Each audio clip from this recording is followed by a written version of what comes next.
Behold, I will make them of the synagogue of Satan, which say they are Jews and are not, but do lie. And I'm speaking directly to you, Rabbi Shmuley. You have the Jewish community beginning to call her not Candace Owens, but Candace Owens. People can see and hear evil, and what you are doing right now is an act of evil. We all recognize that Rabbi Shmuley is unhinged. Candace Owens never met Michael Jackson.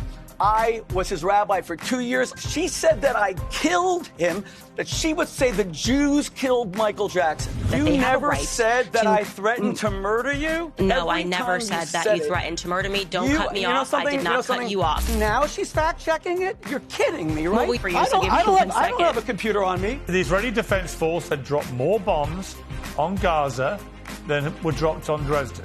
That is true. Do you accept that, Rabbi Shmuley? You know, Pierce, I find this an astonishing debate. You asked? Wait, first of all, I don't... Wait, what do you mean it's true? Because she said it's true? The war in Gaza is barreling towards a grim anniversary. This deadly year, sparked by a terrorist atrocity and met with an often merciless response, has changed the way that many people think about an historic dispute. Never in our lifetimes has there been such active debate about Israel's role in the modern world and whether the United States and its allies should back it. Protests and counter-protests have brought antisemitism to the fore, along with the charge that it sometimes insulates Israel from criticism. My next two guests had vivid opinions on these big issues and have had a very public feud. We're bringing them together for what we intend, I hope, to be a proper debate. The topics will be the Israel-Hamas war, anti-Semitism in public life, American involvement in Israel, and Israeli involvement in the United States. And we'll even talk about Michael Jackson, who is relevant to this debate. Both guests will get roughly equal speaking time and a chance to question each other. Speaking of the other guest is not encouraged. Ad hominem attacks are strongly discouraged. But knowing these two as I do, I can make no promises. Returning to Uncensored, host of the Candace podcast, Candace Owens, and the author of The Israel Warrior and the Michael Jackson tapes, Rabbi Shmuley. So welcome to both of you. First of all, it's great you're doing this.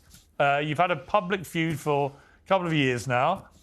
You've torn into each other in various forums. This is your chance to take each other on. And at the centre of this, as I said in the intro there, is a very serious global story, which is the Israel-Hamas war and all the complexities that come away from that. I want to give you both the chance to make an opening statement. So, Rabbi Shmuley, you won the toss. We didn't really actually toss, but you both agreed you can do this. You go first. Your opening remarks. Thank you, Piers, for having me, and Candace, thank you for debating me. I have spent my life bringing together the Black and Jewish communities, emphasizing that we share not only a history of shared persecution, but of spiritual promise. Today we debate an American tragedy, a woman of unique eloquence who has abused that eloquence to become simultaneously the foremost anti-Black rhetorician in all of the United States and the foremost anti-Semite in America. The statements that Candace has made against her own community, that they cry wolf and constantly say that they're victims of racism. Her attacks on George Floyd, a man who was suffocated to death for a $20 counterfeit note saying that he was a horrible human being. A woman who went up in front of CPAC and said, I was never a slave in America, as if that's the only form of discrimination, is what has led her community to call her not Candace, but Clandis. The first ever female Black woman who appears in her rhetoric against Blacks, calling LeBron James dumb and stupid, an icon to the Black community, as Clandis. Simultaneously, you have the Jewish community beginning to call her not Candace Owens, but Candace Owens, because her Qlobal-style rhetoric against Jews, that Jews are nearly all pedophiles. The State of Israel will set up a Theodor Herzl, a pedophile, as a haven for pedophiles, that Judaism is a demonic, satanic cult that only protects pedophiles. And by the way, her absolute obsession with Jewish sexuality and Jewish genitalia, the first lady of France, Brigitte Macron's genitalia, is disturbing. It's one of the reasons I think she hates Sigmund Freud so much, because she's a Freudian field dream in terms of his arguments that the greater the sexual suppression and repression, the greater we see violence. But when you say that the Jews killed JFK because he was about to ostracize Israel, when you invent all of these fabrications out of whole cloth, what is the result? The result is the demonization of Jews that leads to violence. Piers, just 1 week ago, 2 days after Candace falsely accused me, as she has for 2 years, of being a murderer, of threatening to kill her, something for which she will face legal action because you cannot malign a rabbi and his daughter as murderers. 2 days later, I was swatted in my house where 5 police cars had to break into my house because Mayor Michael Wilds of Englewood, New Jersey, received an email arguably from one of Candace's followers after she said essentially what Henry II says, "Who will rid me of this troublesome priest?" which leads directly to the murder of Thomas Becket, who today is a Catholic saint, of course. We were swatted, and the FBI is now investigating Candace's rhetoric. They're investigating Rabbi Shmuley, I'm interrupting because you've now been speaking for 3 minutes. One final point. So Candace will get exactly the same amount of time. It's up to you, but it's an opening statement, right? And what I would say... May I just say finally, if I may? Well, if it's quick, The biggest issue I have with Candace, to be honest, is that she claims to be a Christian. Candace, didn't Jesus say you're supposed to love your enemies? Is the love you show me that you call me filth twice on the last show that you did with Piers a piece of filth? You're supposed to love your enemies. Is that turning the other cheek? And Piers, you're an English gentleman. I've known you for many years. You allowed her to say that without even a piece of filth. When Jesus said that you're supposed to turn the other cheek, where have you ever turned the other cheek? When Jesus said that the meek shall inherit the earth, the arrogance, the nonstop attack against Jews, the demonization. If you are a Christian, then I am the second coming of Christ. Okay, that's 4 minutes you've spoken to. Out of fairness, Candace, if you want to use 4 minutes to respond, you can. All I would note, Rabbi Shmuley, is you've spent 4 minutes personally attacking Candace Owens. I set this up as a debate about what is happening with the Israel-Hamas war, anti-Semitism, and so on and so on. You've turned it all completely, immediately, into an ad hominem onslaught against Candace. How could you possibly say that? You are speaking to a woman who says the Jews are a ring of demonic pedophiles, and you're saying that I have no right to defend my people? You know, Piers, you have to stop this once and for all. There was nothing ad hominem at all. All right. When Candace says that the black community you've had your say. is a bunch of crybabies, everything I said was policy. I could not disagree more. Candace will now get the same amount of time, if you want it, Candace, to respond. Thank you, Piers. And I don't think I really do need to respond to the ad hominem attacks. I think actually one of the things that plausibly unites people across all religions, Muslims, Jews, Christians, is that we all recognize that Rabbi Shmuley is unhinged. He's just mentally, in my view, unwell. And I don't say that as an attack. I say that as just a reality, because I've never seen someone just make things up out of thin air that were never said. And trying to screen that as a defense of black people. The black people will never accept Rabbi Shmuley after Michael Jackson put him on a list of people who he felt were ruining his life. So you can stop your pleas with Black America. They won't work. Now, going back to the context of what you've asked us to speak about today, you know, I think one of the things that the world is recognizing and what we've always recognized is that there are radical fringe sects that break out within every single religion, amongst every race. There's white supremacy, there's black supremacy, there's radical Islam, there are all of these Christ cults around the world. And I think right now it's important for people to understand that radical Judaism is also a thing, and you're watching an example of it right now on your screen. The person sitting across from me, or sitting next to me, I guess, posted on his Facebook page in 2016 a tribute to someone who he said was his mentor. That was Rabbi Menachem Schneerson. He said he was his mentor and his friend. Now, for those of you who are not familiar with Rabbi Schneerson, there were some Jews who believed that he was and is the Messiah. So rejecting Christ, but believing that that rabbi was his Messiah. Now, you may remember in the news recently, there was this radicalized faction of the Lubavitch Orthodox community in Brooklyn that were digging tunnels in Brooklyn and hurling benches at police officers. Well, and by the way, this is per the Times of Israel, that faction of individuals are followers of Rabbi Schneerson. So again, you have Rabbi Shmuley who believes that that's his mentor. They believed that he was the Messiah. What is it? It becomes important to understand, what did Rabbi Schneerson preach? Well, he preached Jewish supremacism, the hatred of all non-Jews. And you don't have to take my word for it, because if I said it, they would say that's anti-Semitism. You should instead take the word of the two Jewish professors who translated his work. Those authors' names were Israel Shahak and Norton Mezvinsky, and their book was entitled Jewish Fundamentalism in Israel. From that book, we learned that Shmuly's mentor, Schneerson, describes the difference between a Jew and a non-Jew. And he says, quote, "Thus we do not have a case of profound change in which a person is merely on a superior level. The body of a Jewish person is of totally different quality from the body of all nations of the world." And he talks about the substance of the Jewish body versus the substance of non-Jews, saying that the inner quality, quote, is so different and so great that the body should be considered completely different species. So that is a belief. And you can go through his speeches and you will see that he continually talks about how non-Jews should be treated, and that, again, we are a different species. This is what Rabbi Shmuly believes in. We have to come to terms with the fact that there are Jewish radicals, and it's incumbent upon the Jewish community to call them out. I'm glad that you brought up my rhetoric about Black Lives Matter, the organization, and which was basically allowing Black criminals to take to the street to burn down, to loot, and to riot in the name of racism, because it shows that I'm on equal footing here, that across the board, I do not support supremacism, whether it's coming from my community or whether or not it is coming from yours. And I think the entire world is now paying attention and wondering what is going on in Israel. What is this government? Is this a radical fringe government? And many people are concluding that the answer to that question is yes. Okay, those are the two opening statements. Rabbi Shmuly, let me ask you this. Where are we now with this war? Because it seems that the people inside Israel are now beginning to come after Prime Minister Netanyahu, angry that his mission to save the hostages is simply not working. We saw 6 more executed at the weekend. Obviously, that's on Hamas.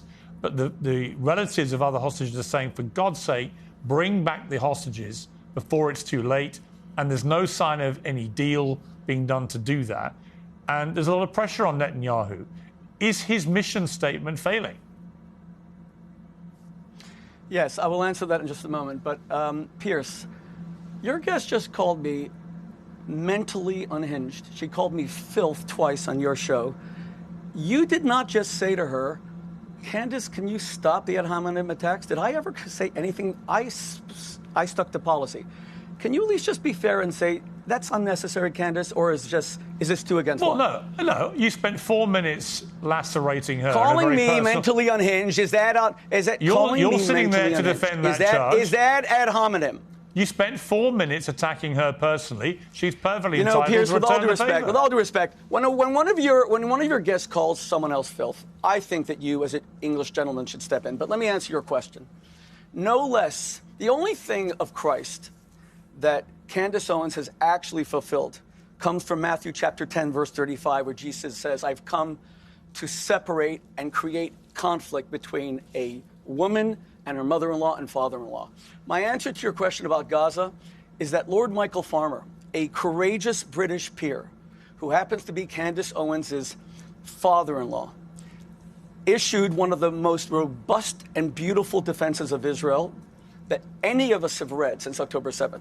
He said that, of course, there's a lot of terrible Palestinian casualties. God loves every Palestinian child as much as he loves a Jewish child. He said that Israel has no choice but to fight this war because Hamas hides in residential areas and under nurseries. He said that Israel, the savagery of October 7th, demands a response. He said that Israel is doing exactly the right thing. And he said that he's doing all this in response to a, quote, high-profile member of his family.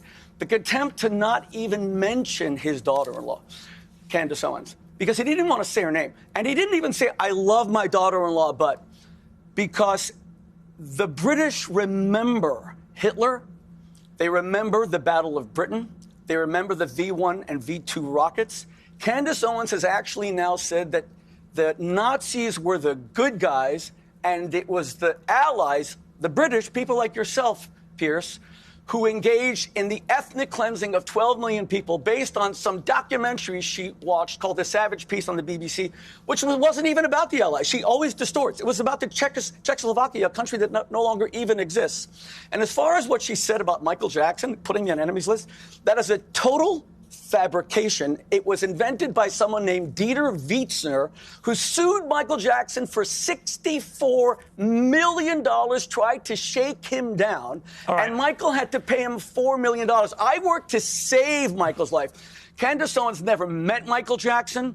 I was his rabbi for 2 years. I love him. I missed him. I tried to get him off of drugs. She said that I killed him. And talk about the contempt for people struggling with addiction, that she would say the Jews killed Michael Jackson. And with all due respect, Piers, you have not said that one of those things, that I'm a murderer, a man who doesn't have a speeding ticket, who doesn't have a parking ticket, is a murderer, and the police have to come and the FBI to protect me. Are you going to say... Here's what I'm going to say to you, Rabbi Shmuley. Once again, you've just singularly failed to answer my question. So if you're just going to continue, every time I ask you a question about the war, which is the point of a debate, to just launch into Candace or her family or whatever, that's your decision. But in the interest of fairness, every time you speak for 3-4 minutes... Well, hang on. I'm now going to let Candace respond, if you want to, Candace. Look, it is obviously a matter of public record that your father-in-law, Lord Farmer, did post on X what he posted. He concluded by saying, I point out I'm the Christian Deputy Chair of the Council for Christians and Jews. This was founded in 1942 as a bulwark against antisemitism. I mean, do you want to say anything about what your father-in-law posted or anything else that Rabbi Shmuley just said? Yeah, I'm grateful that he brought that up, and because it's very disturbing to me to see him try to pretend that my father-in-law distanced from me or said something in favor of anything that Rabbi Shmuley is saying. He would never do that. It is very important to understand that, he does support Israel, and he has reaffirmed his support for Israel. And you can imagine that within any family, you have disagreements about things, but fundamentally, it's all love, and it's good for us to have these conversations. Prior to him posting the statement, I had just gotten back from vacation with him.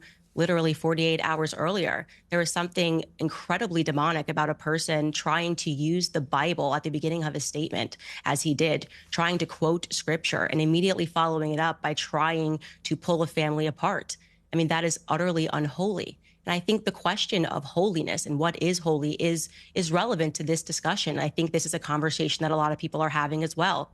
Look, prior to October 7th, I don't think many people were engaged with what is happening in Israel. We kind of all said the same thing. Israel is our friend and ally. I count myself among those people. Post October 7th, the world, and especially I would say Zionists in media, were demanding that we all pay attention. And when we began to pay attention, we didn't like what we saw. You cannot tell me to ever feel comfortable with 18,000 children being ruthlessly murdered. You can't get me to feel comfortable as a Christian with the amount of more explosives dropped, tons of explosives dropped on Gaza than were dropped in Hiroshima. This doesn't make sense to me. Gaza is 30 miles long, 7 miles wide. It's incredibly dense population. And this is, by the way, according to Haaretz, that 40,000 Palestinians have been murdered. I believe they're getting those numbers from the Gaza Health Ministry. And here's what I would like to say to you, Rabbi, since you're quoting scripture, okay? The one that's relevant to me is, woe unto them that call evil good and good evil, that put darkness for light and light for darkness. And if you'd like to dive into a little more scripture, I think what's relevant is Revelation 3:9. Behold, I will make them of the synagogue of Satan, which say they are Jews and are not, but do lie. And I'm speaking directly to you, Rabbi Shmuley. The fact that you would try to say, I am Jewish, and this is what I believe, and do and say the things that you are doing. People can see and hear evil, and what you are doing right now is an act of evil. The lies that you are telling, not just on me, but also on my family members, are a good example for the world to see what we are referring to when we call something radical Zionism. Okay, Rabbi Shmuley. Okay, and okay, thank you. And of course, Piers, there was nothing ad hominem about my being demonic. This is a 2 against 1 debate. I expected that. And it's not a 2 against 1 debate. And I will, excuse me, no, it's a 2 against 1 debate. You've made no attempt to answer my question. No, Piers, Candace, let me speak. Candace has been trying to answer my question. Candace just said, you're not. Candace just said Candace, filth, demonic. There's nothing ad hominem about that. You are correct. You're right, Piers. Candace Owens just said that Israel dropped more bombs on Gaza than on Hiroshima. Hiroshima was an atomic bomb, Candace. You know, why don't you just read Wikipedia? Israel has nuclear weapons. They've never used them, so I have no idea what you're talking about. Now, let's look at Israel's justified defense. Israel admits, and even Hamas admits, to a 1-to-1 civilian-to-combatant ratio of civilian casualties, which is a tragedy. It shouldn't even be one. But remember, Hamas fires their rockets from nurseries. The United States and Afghanistan had a 4-to-1 ratio of civilians murdered for every one combatant. In the Korean War, it was 5-to-1. In Iraq, it was at least 2-to-1. Israel has the lowest per capita ratio of combatants to civilians.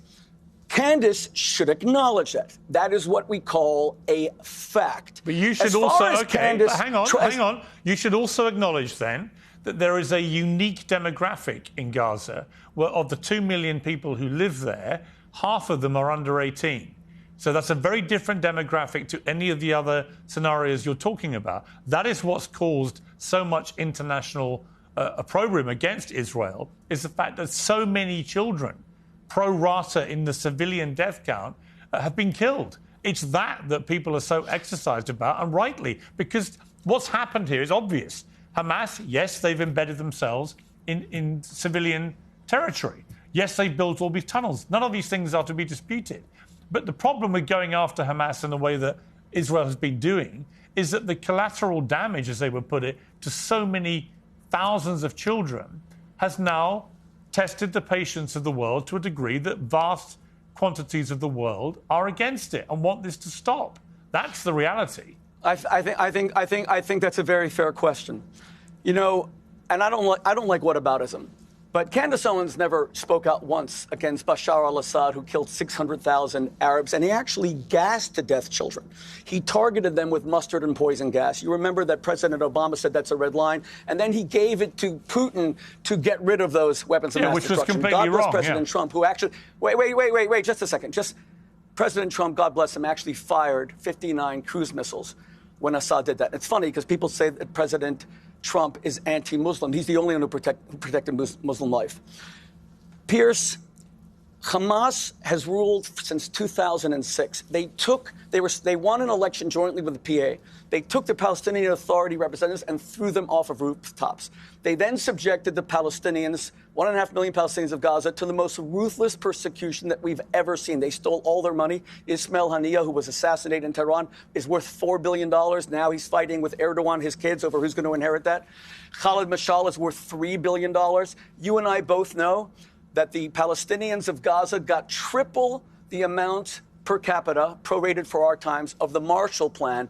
All of that money was stolen to build tunnels. There isn't one bomb shelter. The reason why people are dying in Gaza is because that money was used to buy penthouses in Doha, Qatar. There isn't one bomb shelter that from Hamas. Hamas shoots and murders anyone who challenges their authority.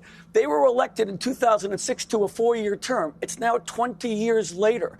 Hamas specifically, and that's why they're being condemned by the Palestinians right now. They want Palestinian children to die because the more they die, the more you will condemn me and Israel. But let's remember, Piers, your parents are part of the greatest generation. Winston Churchill was told by the Americans, don't bomb German cities, Hamburg, Dresden, etc., at night. You can't see what you're bombing. Do what we Americans have, which is precision daytime bombing. And Churchill said, no, my pilots are more important. We need the RAF. All right. And he flattened German cities. And he is considered today the greatest British statesman of the 20th century. By the way, the flattening of cities like Dresden was widely condemned at the time, including by many people in Britain, and led to the establishment of the Geneva Convention. Dresden was the last month of the war, but before that, Hamburg and everything else was not condemned. It led to the establishment of the Geneva Convention after World War II, specifically to stop that kind of thing happening again. So I'm glad you raised that example. Candace, you've got over 3 minutes. Do you condemn Winston Churchill as a war criminal for Dresden? No, absolutely not. No. Why not? You just said that it was wrong. I actually was going to. I was Winston actually going to Churchill say as the a exact war same criminal for thing. Dresden? Well, please, you said okay, not, but Well, why? if you're I both going to think ask me the you've had a same lot of question, time let to me be speak. clear. Winston Churchill was Yeah. not a war criminal, right? But some of the ways that we... Why not? He bombed Dresden and killed 25,000 people. Yeah, he also saved the world from Adolf Hitler and the Nazis. Oh, he saved the world. So Israel's saving the Middle East from Hamas, Islamic Jihad, Iran. But it's not, though. Hezbollah. It's not, Israel's not doing that. Thank you for answering my question. Well, case closed. All right, let me go to Candace. If I could just interject here, just to respond to that, I was going to say exactly what you said, Piers. Like, Dresden was considered a Holocaust. It was, in fact, a war crime. And there should be debates about what happened in Dresden. It was absolutely horrific that a bunch of Christians were skipping off, on the eve of Ash Wednesday. And then they were quite literally reduced to ashes. It is wrong. And the fact that you are having to reference a war crime to justify what's happening in Gaza is not a point for you. It's completely awful. When people say, oh, well, look at what we did. Look at all these other horrific things we did. Why do you care about this horrible thing that's happening? I don't even understand that logic. It's completely ridiculous. Look, there is no person in good conscience who should be comfortable with the amount of death that's happening in Gaza. And yes, if you are going to correlate it to Dresden, that would be a fair comparison, except much more has been dropped on Gaza than was dropped in Dresden. So is it fair to call what's happening in Gaza a Holocaust? Is that what we're looking after when you have this nonstop onslaught? And it's completely ridiculous to say, oh, well, this is happening because of Hamas. Let's be very clear. It is happening because the Israeli government will not stop bombing them, okay? So you had a very sympathetic audience all around the world, myself included, when October 7th happened. There was not a single person that should or could justify the terrorist acts that was enacted by Hamas. But the collective punishment that is being assigned to the Gazans, the Palestinians living in Gaza, is also unacceptable. And the entire world should condemn it, and it should be made to stop. And I do believe that a radical fringe has taken hold of Israel. And further evidence of that, by the way, is that we are not even allowed to critique Israel without having people like Rabbi Shmuley, which I never said he threatened to murder me, but he has threatened me for 2 years, essentially trying to bully people into their belief that they have a right. You never said that I threatened to murder you? We're going to post every No, I never time said that said you it. threatened to murder me. Don't cut me off. I did not cut you off. Okay, I will not cut you off. Go ahead, please. I did not cut you off, okay? Go ahead. The point is that now what's happening across America is that you have Zionist organizations that are threatening and bullying people because people are taking a stance against this act against humanity. What they're doing is inhumane in Palestine. And so what they're doing is they're saying this person should get fired. This person should lose their job. The Zionist Federation of Australia just asked for me to have my visa banned simply because I don't support what Israel is doing. And if that is what I have to pay, if ultimately what happens, I get my visa banned because Zionism has a lot of money in media, then so be it. It's less of a price than the children in Gaza are paying right now. And as a Christian, I will never support what Bibi Netanyahu is doing. Right, and what's interesting to me, Rabbi Shmuley... May I respond? Hang on. May I respond? Yes, but let me just say again the question I put to you earlier. It's not just people outside Israel who are now heavily criticising Netanyahu and his government. It is people inside Israel in massive numbers. And so my question for you is, why? Why are so many people inside Israel taking to the streets to demand that Netanyahu stop this war? No, they never said he should stop the war. They said there should be a ceasefire to release the hostages because Israel is a culture. Don't interrupt me, please, Candace. Because Israel is a culture of life. And that's why Israel got into this mess for October 7th. They traded 1,000 murderers, including Yahya Sinwar, who Israel saved at Soroka Hospital in Beersheba when he had a brain tumor. The Hamas Hitler, who's the architect of October 7th, Israel saved his life. It's a culture of life, even for Palestinian murderers. They traded 1,000 for Gilad Shalit. You remember that. And now a whole group is saying, even if it leads to another October 7th, I need my children home. I understand that. Piers, I have 2 sons fighting in this war. I understand the dangers that are being faced. No one's saying to stop the war, not to destroy Hamas. They're saying call a ceasefire to release the hostages because of their execution. But I must respond. First of all, Candace just said that Israel dropped more bombs on Gaza than on Dresden. What's your source for that? Do you know that in Dresden, there were 1,000 Lancaster bombers sent over 2 nights by Churchill, and then 800 American, that's 1,800 bombs. What's your source that Israel dropped more than on Dresden? So it's just interesting because you realize that you used Dresden as an example. No. Answer the question. You just made Piers. This is deflection. I said more tons you of said explosives. that Israel. You just made a blood libel against the Jewish state. Dresden was 1,000 Lancaster bombers over 2 nights. I am asking you, what is your source? This is getting very boring. The answer. Okay, don't interrupt me, please. The answer is Piers. It's my turn. Correct. Rabbi Shmuley, you can't ask someone a sorry. question and then refuse to let them answer. So I asked for a source. I didn't ask for a question. Go ahead. What's the source? It is We've heard the absolutely question. absurd. Candace. I'm going to respond to what you are saying.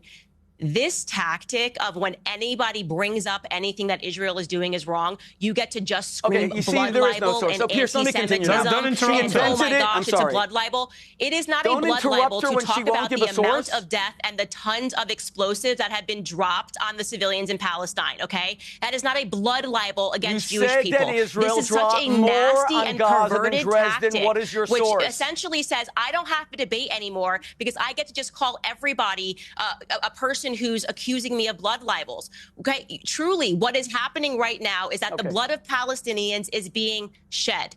Okay, that is not a libel against the Jews. That is a fact and a reality against Bibi Netanyahu and this government, which has gone extreme in their response to October 7th. So stop this tactic. Understood. Piers, can I now have my turn again? All I asked was the source. Clearly, she has none. It was invented out of whole cloth. That's what a blood libel is. A blood libel is when Candace Owens says that the actual medieval blood libel, that Jews killed Christians and drank their blood, she actually believes that. She said, please don't interrupt me. She actually says that there were Christian bodies found all over Europe. When she said that I am not trying to kill her, we will post right after this, where she said it at least on 8 occasions. That's why she's being investigated by the FBI. Because you can lie about me, you can call me filth, and Piers won't, and you can call me psychotic. I've never said that about you. But what you can't do is incite violence against my family. You have repeatedly said I'm trying to kill you. You said the Jews killed JFK. You said if the Jews killed JFK, you said all this earlier. We couldn't protect the president. Okay, wait one second. Can we get back to the debate? For a moment. No, wait. Let's just go back for a moment. No, Piers, I have to respond to things. Would you like a source? When Candace says it is demonic. You wanted the source from Candace. I never got. You wanted I never got between. Rabbi Shmuley, you wanted the source from Candace. I think she has one. Well, why don't you let her answer? I think she has one. Let me fact check this source as well. So 70,000 Yes, I want to see where Israel Let dropped her more answer, bombs please. on Gaza than Dresden. 70,000 tons of explosive have been dropped on the Gaza Strip. Let's see how many tons of explosives were dropped on Dresden. 1 second. You mean she said it and now she's fact-checking it? You're kidding me, right? Well, you're asking me to give you the direct source live, and I'm going to look it up for you, so give me 1 second. I don't have a computer on me.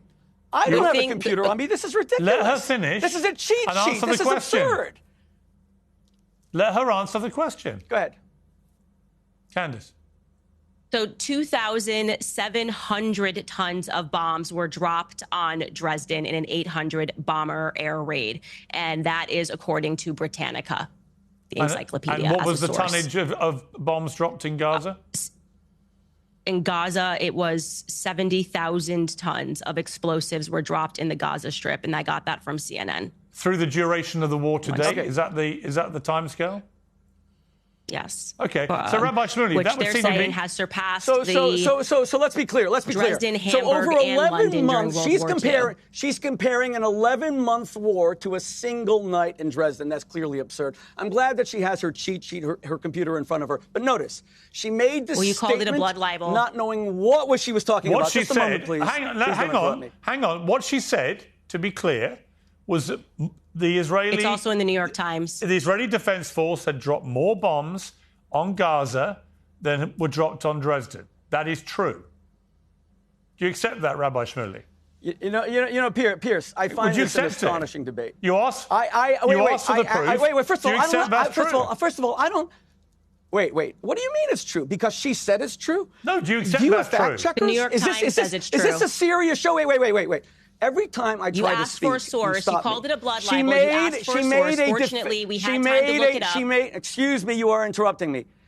She made a definitive statement. She admitted she had no source. She had to then use her computer. It's absurd that she has a computer during this debate. But she was right because she had to look it up. One second. But she was right. Now she's saying that over an 11-month war. No, we don't know that she's right because your fact checkers haven't checked it, and my fact checkers haven't checked it. But let's just go back for a moment. Israel was attacked in the most savage way, and women were gang raped, their breasts were cut off. Candace recently had a guest on who even denies that women were raped. Now she's saying it's in the New York Times. She said the other day that the New York Times lied and fabricated about the mass rape of women. She had the former press secretary of Bernie Sanders who denies that. Now she suddenly likes the New York Times. You are speaking to the #1 critic of the New York Times in America. And by the way, this is a typical thing. Candace will say there's no racism in America. Then she will sue, which she did, the Stanford, Connecticut Board of Education for a $40,000 settlement against racism. She then went on a show and fabricated and said it wasn't a settlement, it was actually for tutors for 1 month. You tell me which tutors are paid $40,000 per month. She will say that I have no right to bring up her family. First of all, I didn't. It was her own father-in-law who condemned her. But she can bring up Brigitte Macron. She can bring up Emmanuel. She can destroy their marriage. Obsess, and you were very good on that, Piers, challenging her. She can destroy other people's marriages. And you know what's also interesting? But hang on. Wait. Don't just keep talking. One final point. The day after October 7th, she said nothing for a few days, never condemned it. Yeah. And when you asked her on the show, she said, Piers, I never talk about anything international. Is Brigitte Macron an American? But so she can speak about the genitals of the First Lady of France for months, but not condemn the gang rape of Jewish women? I've already said to Candace, I don't believe a word of the Brigitte Macron thing. What I would say about what you've just quoted Lord Farmer as saying, you said that he condemned Candace in the statement he put on X. He didn't condemn her.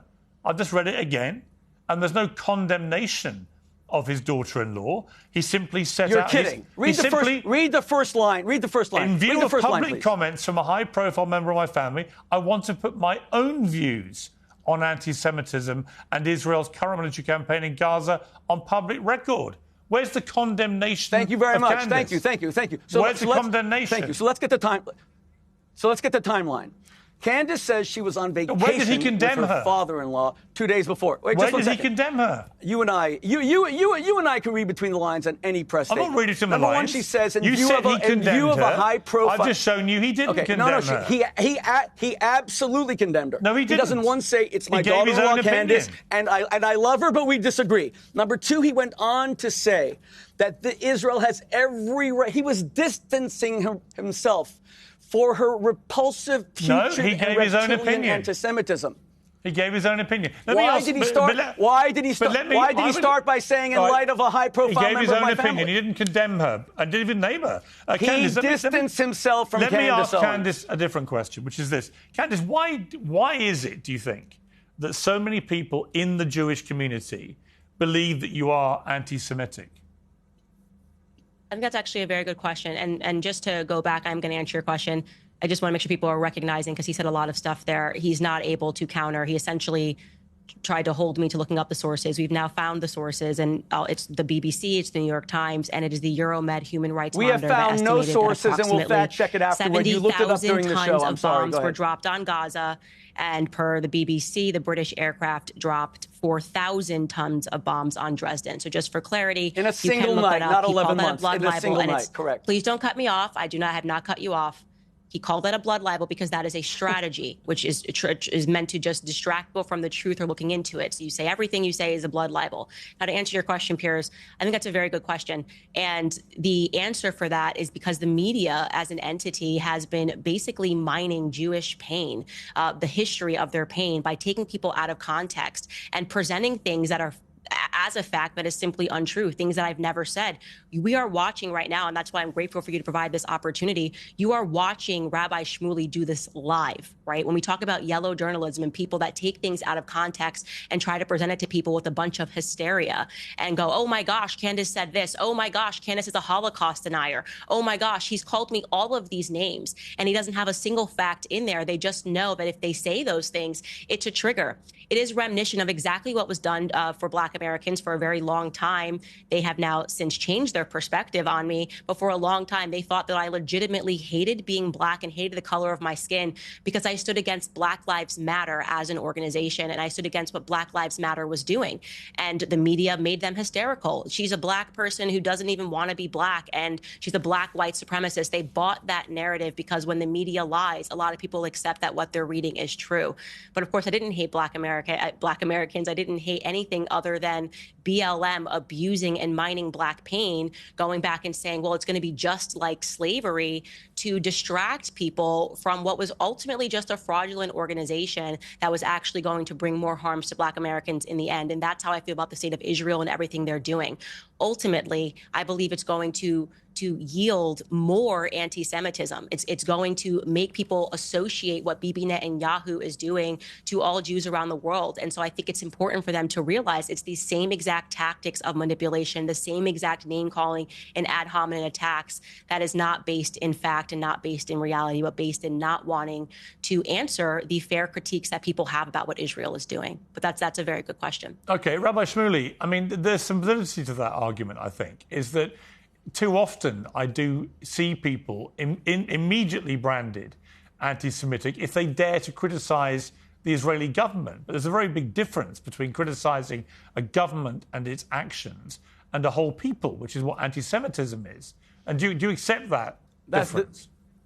The beauty of Israel is it's a democracy. You just said that hundreds of thousands of people are marching against Benjamin Netanyahu. I welcome those protests. It shows that even during war, listen, in 1864, the United States had a presidential election. Some people wanted to cancel it, saying that how could you elect Lincoln when there's a civil war? And they still had the election. Israel's the same. Let's just go through Candace Owens' history of anti-Semitism. Well, hang on. That is utterly unconnected. I will let you do that. I will let you do that, and she can respond. But on my specific point, though, do you accept that it's perfectly possible, and indeed it should be in a robust democratic society, a central tenet of this, that Israel's government and its prime minister should be criticised by anyone who chooses to criticise them, without the people who criticise them being branded anti-Semitic? Of course. I am a very close friend of Netanyahu, and I criticize him allowing Qatar. Qatar is one of the most duplicitous, evil governments in the world. They house all of the leaders, the billionaire leaders of Hamas. I criticize Benjamin Netanyahu, my dear friend, for allowing money to go into Hamas in the belief that they could be bought off. I criticize the Israeli government for not recognizing the Armenian genocide, something that Candace Owens blames the Jews. She actually says that Kemal Ataturk was led by the Jews to the Armenian genocide. By the way, the Armenian genocide took place under the Ottoman Turks, not Kemal Ataturk. She has no sense of history, and she just fabricates constantly. Okay, but let's just look for one moment. Okay, on the specific wait, one second. Let's just go through her history of anti-Semitism, please. Yes, you said you had specifics of Candace Owens being I will. Yes, anti-Semitic. What are those examples? Okay. You see, the Jewish community did not want Candace Owens to be anti-Semitic. This is actually a tragedy that a woman gifted by God with such eloquence has decided to become a purveyor of hate. And when she said in 2018 that she has no issue with Hitler because if he was a nationalist, but then he wanted to go beyond her borders, even then we didn't call her an anti-Semite. That's an absurd thing to say, that you had no issue with Hitler. Hitler, even domestically by then, had enacted all the Nuremberg laws. There was already the November 9th, 1938 pogrom. Hang on. Just to clarify, let's take these one at a time. What do you believe she said about Adolf Hitler in the clip you're talking about? She said that there was no issue with Hitler except for the fact that he went beyond his borders. If he was a nationalist, let's play the clip. Let me play the clip. But my point is, no one called her. In the interest of fairness, I'm going to play the clip so that viewers who've never heard it can hear what actually got said. Yeah, I agree. I actually don't have any problems at all with the word nationalism. I think that it gets the definition gets poisoned by elitists that actually want globalism. Globalism is what I don't want. So when you think about whenever we say nationalism, the first thing people think about, at least in America, is Hitler. You know, he was a National Socialist, but if Hitler just wanted to make Germany great and have things run well, okay, fine. The problem is that he had dreams outside of Germany. He wanted to globalize. He wanted everybody to be German, everybody to be speaking German, everybody to look a different way. That's not, to me, that's not nationalism. In thinking about how it could go bad down the line, I don't really have an issue with nationalism. I really don't. I think that it's okay. It's important to retain your country's identity and to make sure that what's happening here, which I think is incredibly worrisome in terms of the decrease in the birth rate that we're seeing in the UK, is what you kind of want to avoid. So I don't have I have no problems with nationalism. It's globalism that I try to avoid.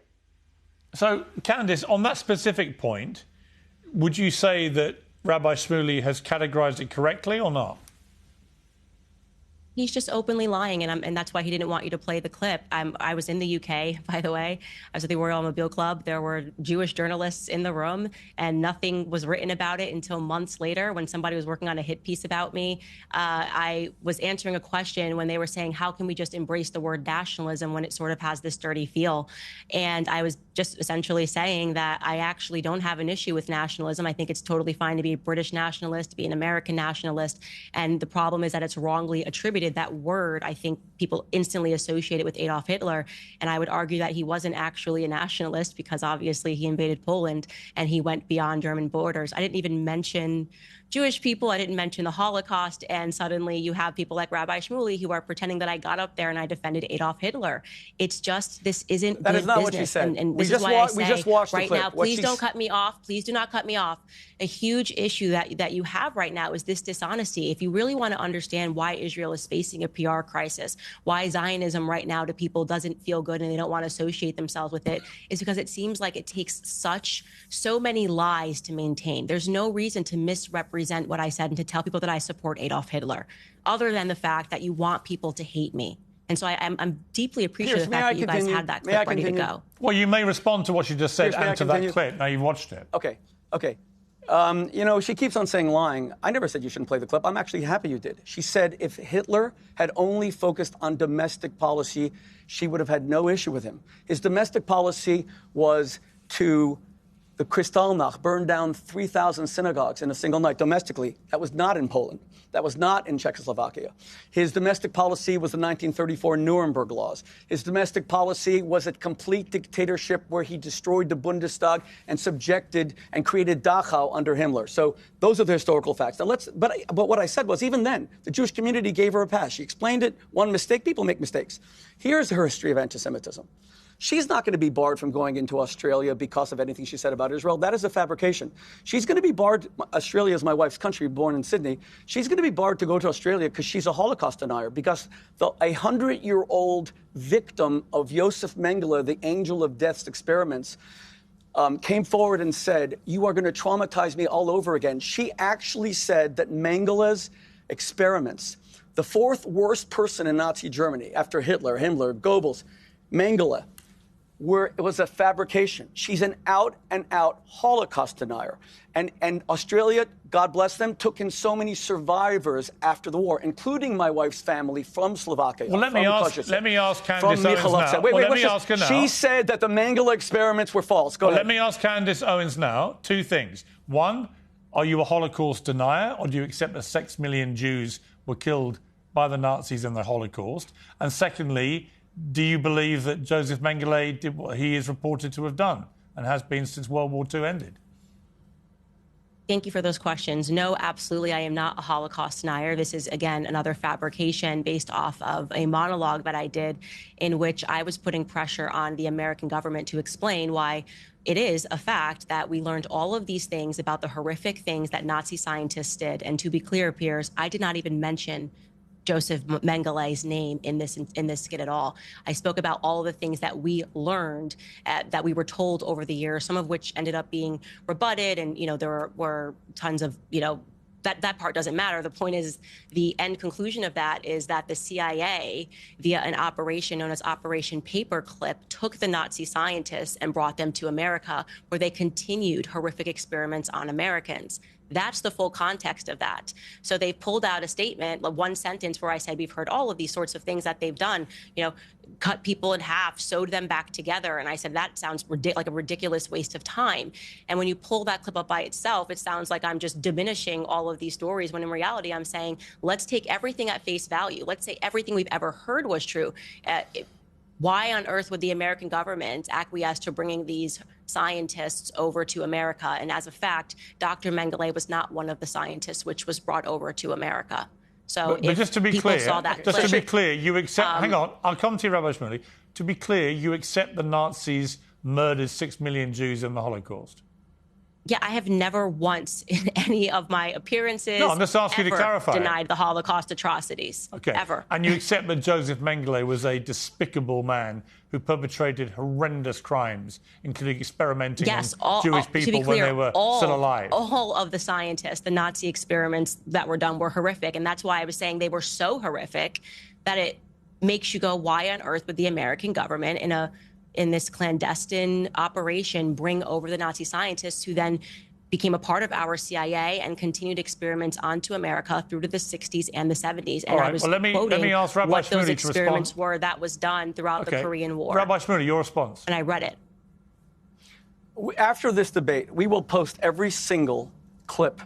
That was a complete and utter fabrication. What she said was that she doubts that any of this happened because it was, as she just said, a waste of time. The whole Holocaust was a waste of time. Hitler had no winter equipment for his soldiers in Stalingrad under General Paulus in 1942 because the boxcars were taking Jews to Auschwitz. You see, that is what hatred is, Candace. It's where you hate so much that it becomes self-destructive. It's what's happening to you. You're a very gifted, eloquent broadcaster. You are self-destructing before America's eyes because you have some issue with the Jews, not with Israel. So let me continue.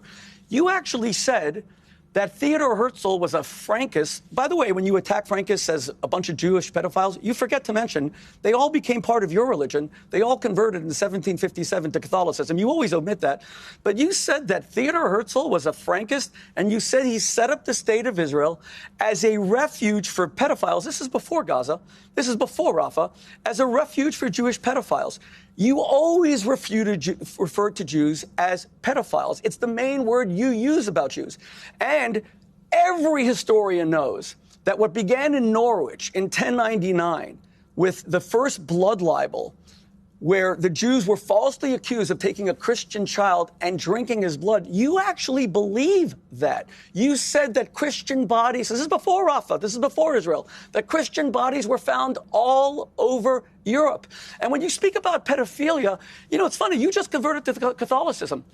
In 2002, Pope John Paul II, a pope that you would probably like, he was very conservative. He was a great man, great friend of the Jewish community, recognized the state of Israel, sent an ambassador in 1994. He apologized, very frail, to the world Catholic community, saying that at least 2% of all Catholic priests were pedophiles. Later, Pope Benedict XVI apologized again. I met Pope Benedict, a great man, great friend of the Jewish community. He said it was 4%. Then Pope Francis raised it probably even higher, 6%. We know 1 million people, almost 1 million people, children in France alone, according to the French government, were abused by Catholic priests. But you've never once condemned Catholic pedophilia. Okay. Everyone knows it was the biggest scandal in the world. But only the Jews are pedophiles. Is that anti-Semitism? Okay, let me ask Candace, do you condemn pedophiles in the Catholic Church, Christian pedophiles?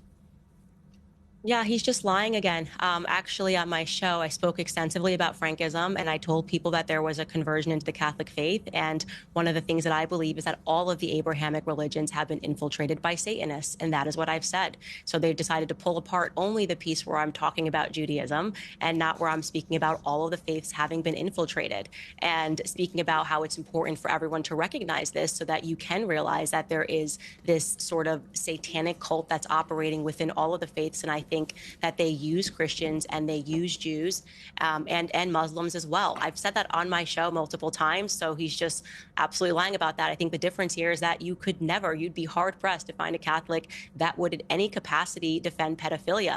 Now, regarding what he is saying that I said Judaism is filled with pedophiles, that is objectively a nonsense. I am a Christian. I'm aware of what the first 5 books of my Bible are. That would be me insinuating that, okay, well, the first 5 books of my Bible are inspired by pedophilia. That's absolutely false. What I said, and I'm hopeful that this is something that the rabbi will agree with, is that it is a fact that Jewish pedophiles, American Jewish pedophiles, escape and run and hide in Israel, where they are given safe harbor by the government. That is a fact. They will not extradite our pedophiles. That is an absolute nonsense, given the many billions of dollars that we give to Israel, that we can't get back the men that are raping children, okay? And I can't imagine a single person that would think otherwise, that is not a nonsense and that we should not be giving back those pedophiles. And to be clear, it wasn't Candace Owens who researched and came up with this. It was an incredible Jewish organization that looked into this, talked about how wrong it was, and brought it into the mainstream media.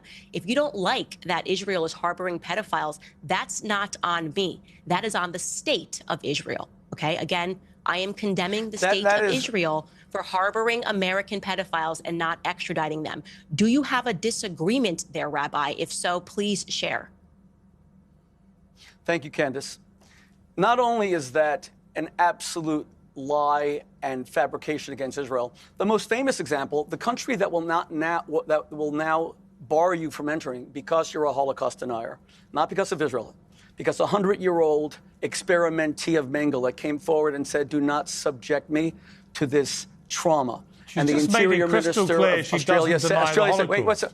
Well, she just said it. No. But she denies Mengele's experiments. You can't call someone a Holocaust denier when they've literally just said 6 million Jews got killed in the Holocaust. Wait. That's not Holocaust denial. Wait a second. Come on, Piers. You're more subtle than that. It's not about being you can subtle. say that it's 6 about million Jews died. You can say she believes of course you could be a happened. Holocaust denier. Why don't you let me answer, please? You could say that 6 million Jews were accidentally bombed by Curtis LeMay and by Bomber Harris, and there was no Zyklon B. She said that Mengele did not do those experiments. By the way, this is not my decision. Didn't even mention this is the government of Australia that is barring her. Please don't interrupt me, Candace. The most famous example in Australia of a Jewish pedophile. Please don't interrupt me. The most famous example of a Jewish pedophile was a woman named Malka Laufer. She was a religious woman from Melbourne, Australia. And she apparently abused 74 children. She ran to Israel. She was prosecuted by Israel, extradited. She is in Australia being prosecuted right now. This is a total fabrication. And it comes down to what Candace has the most unhealthy obsession with Jewish sexuality. Notice that we all know that the Vatican, of course, took cardinals, like the Cardinal Archbishop of Boston, and gave them the highest positions in the Vatican. She has never criticized that. Only Israel. Now, Candace, let me ask you a point-blank question. Did you say that Theodor Herzl, you said he was a Frankist or descended from Frankists. Again, Frankists all became Catholic. He was Jewish. Did you say that Theodor Herzl set up Israel as a haven for Jewish pedophiles? Okay, first and foremost, I just want to debunk your claim that what I said was a lie. It is in CBS News, and it was the Jewish Community Watch, an American organization that tracks accused pedophiles who has been trying for years to find a specific pedophile. They are the ones that brought this to the forefront, and CBS News partnered with them. What's the name of the pedophile? What's the name of that pedophile? I just gave you a name, Malka Laufer. What's the name of that pedophile? Well, they were tracking down a pedophile named Careau. Now let's go to the Vatican. Careau. How many people they allowed? How many cardinal archbishops were protected? Please don't cut me off. Please don't cut me off. Okay. You told a lie, and so I'm debunking it live for you. The pedophile What's they were the tracking name down of the pedophile they're looking for? What's the name?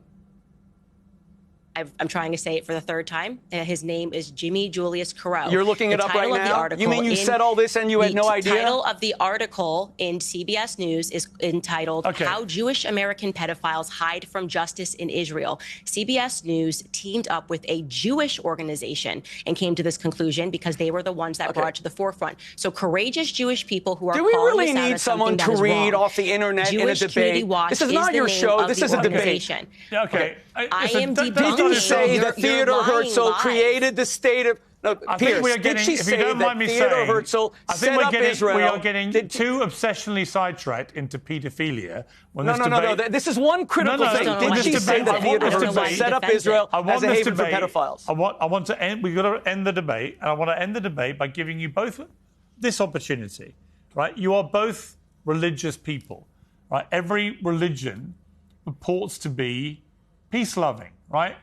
Religions are supposed to spread peace and harmony and love and respect and kindness. Whether you're a Catholic, as I am, as Candace is, whether you're a Jew, as you are, Rabbi Shmuley. So I'm going to ask you both, and I'll start with you, Candace, to say something nice about Rabbi Shmuley. Be a Christian. What would you say? Yeah, I actually deeply appreciate Rabbi Shmuley having a platform. It's not something that I've ever said I want his platform stripped away, because I think that he does more in terms of revealing what it is that I'm speaking about when I'm talking about radicalism than anybody else. And so in that way, I'm grateful that he has a platform, and I would never call for him to be banned from anywhere. I hope he gets a megaphone, and I think that as a people human being, watching his behavior today. Do you see any saving grace as a human being? I think I will pray for him. I will pray for his conversion into Christianity. I don't think it's normal to lie like that and feel nothing, but he continues to do it. He's filing FBI reports against me over pizza.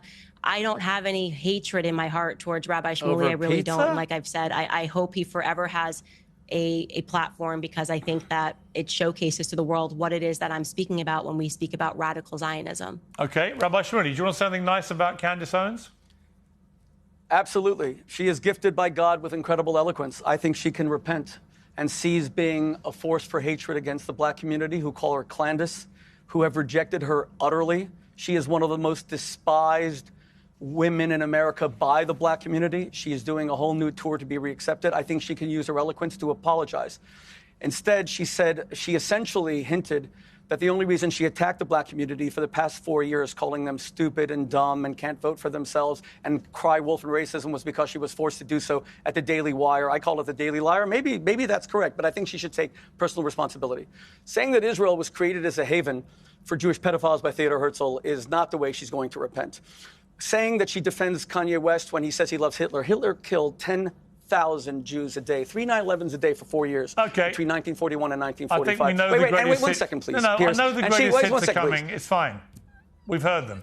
But all you wanted you wanted to do to is say something nice. You said I think she could use her. I think she could use. That's how we started this. I think she could use her eloquence to repent. That's all. Okay. And I think finally, that if Candace could just come forward and admit that as a Christian, Jesus said clearly that you cannot approach him except through the Jews. He said that the Jews are the root and Christians are the branch. The fact that we in the community consider her the #1 anti-Semite in America means that she cannot relate to Jesus. So I'm saying become a Christian. That's a very nice thing to say. The fact that Jesus said, I am sent only to the lost sheep of Israel. Come and learn about the Jewish Jesus. You know what, Candace? I'll give you a free copy of my book, Kosher Jesus. It teaches you about the Jewish Jesus. The meek shall inherit the earth. Love your enemies. Turn the other cheek. Don't say, and stop calling me a killer. Stop saying I'm trying to kill you. You've said it over and over again. You are saying what Henry II said. Rid me of this troublesome priest. I think we've established you're struggling to find anything nice to say about Candace, but I appreciate you both coming on together for this debate. I think it's been very illuminating, and thank you for doing it. Thank you for being uncensored. Thank you very much, Piers. Thank you. Thank you.